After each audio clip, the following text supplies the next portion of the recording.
Yes, what's good, ladies and gents? Welcome back to MKO Boxing, aka MKO Pugilism, where we talk all things boxing. Remember to like and subscribe on YouTube and follow me on TikTok. So let's get into this one. So, one of the other main events that we had on Saturday evening, basically Sunday morning for us here in the UK, was Jesse Bam Rodriguez versus Cafu. Cafu came from South Africa, fellow world champion.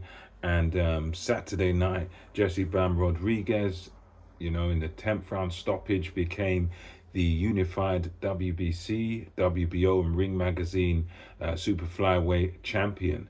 And this was one of those fights where, I thought it would be quite a tough one going in.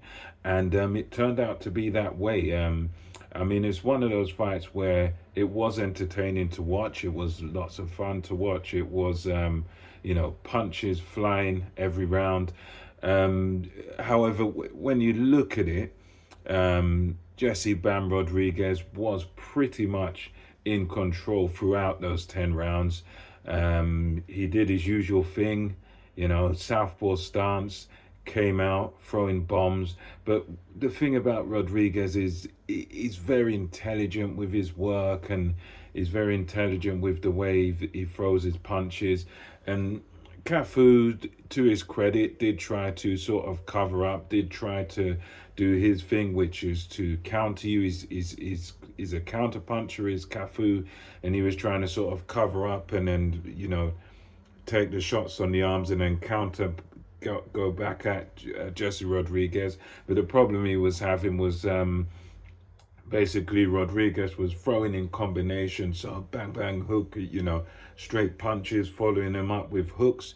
He was mixing up his work to the head and to the body, so there was just far too much volume and far too much variety for Cafu really to sort of respond to Bam Rodriguez. And it was just like, yes, he'd kind of get hit, he'd take something on the gloves, try to come back, and it's like as he's trying to come back, sometimes he would land, but then he'd have to take another onslaught from Jesse Rodriguez. So it's like Bam Rodriguez was basically just a pure, like what you'd call a kind of kryptonite to Cafu's style, because Cafu, yes, he was strong, he was tough, he was trying to, he was certainly kind of in the fight, but he was at the same time, he was always sort of losing the fight. He was always second best, because you just, or let's say he just couldn't really counterpunch it effectively, and he spent a lot of the fight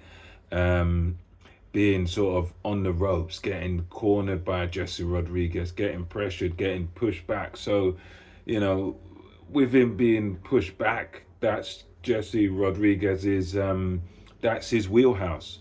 When he pushes you back, and then you're there, and you're kind of in the corner, you're squared up, you're against the ropes. That's where Bam Rodriguez does his best work, and that's where Cafu was for a lot of this fight. He was just constantly getting pushed back. He wasn't able to sort of push to push Rodriguez back, wasn't Cafu. And that's really what cost him the fight. The fact that he was always sort of getting pushed back, getting, having to take these combinations. And for Cafu to really stand a chance, he needed to do something to sort of weather the storm, whether that's moving, whether that's shifting out of the way, trying to sort of make Bam Rodriguez miss, or that's the sort of thing he would have to have done. But he was sort of settled to stand his ground with Jesse Rodriguez, and then sort of it was as if he thought he was going to be able to land something of consequence, something of significance. But that one shot he was looking for never really came, because, as I said, Jesse Rodriguez, Bam, was being first and last every time. And that just made it a bit too much to handle for Cafu, who he hung in there, he hung tough.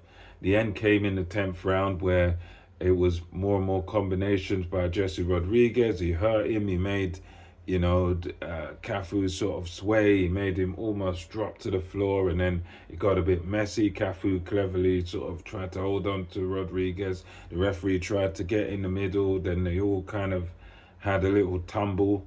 For Cafu, he didn't go down off a punch. but he went down and it all bundled to the floor, and the ref, I think, would have let it continue, but the corner of Cafu done the clever thing and they just waved the white towel and dragged Cafu out of there. And I think that's the sensible thing to do.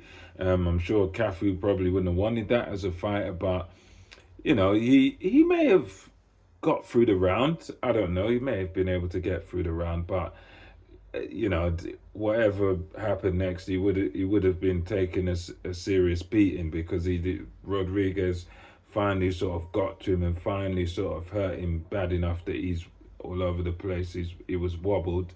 He looked to sort of find his feet, but he would have, it was the inevitable would have happened at some point. So, yeah, good performance by Bam Rodriguez against a tough opponent, a tough guy who, although Cafu was never winning the fight, he was always there trying and sort of trying his best and not folding, like others might. He made it quite hard work for Jesse Rodriguez, but there was never really any doubt. As much as he made it hard work and he gave he showed his toughness in there was still never really any doubt of who the winner was going to be in this fight. So impressive performance, and he unifies there at super flyweight, Ring Magazine, WBC, WBO. So yeah, I was impressed with it. I like to watch Bam Rodriguez fight because, as I say, very skillful fighter, but also very aggressive.